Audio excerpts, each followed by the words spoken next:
Hello beginners.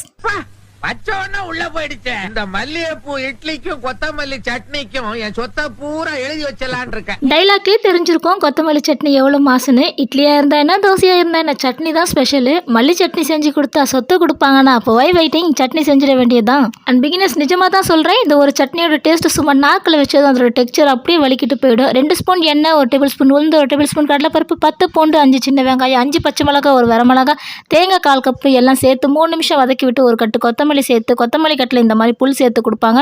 Beginners note பண்ணிக்கோங்க, இந்த மாதிரி இருந்தால் அதை எடுத்து குப்பையில் போட்டுக்கோங்க. சின்ன நெல்லிக்காய் சைஸு புளி சேர்த்து 1 நிமிஷம் வதக்கி நல்லா ஆற வச்சு உப்பு சேர்த்து கொஞ்சம் கொஞ்சமாக தண்ணி சேர்த்து அரைச்சி வழக்கம் போல் தாளிப்பு சேர்த்துக்கோங்க. எண்ணெய், கடுகு, கருவேப்பிலை, பெருங்காயத்தூள், வரமிளகாய் சேர்த்து ஊற்றுனீங்கன்னா கொத்தமல்லி சட்னி ரெடி. இட்லியோ தோசையோ உங்களுக்கு எது ஃபேவரட்டோ அதை போட்டுட்டு அது கூட இந்த சட்னி வச்சு சாப்பிட்டு பாருங்கள், சும்மா செம்ம டேஸ்ட்டாக இருக்கும். அப்புறம் என்ன, சொத்து வாங்கிடலாமா?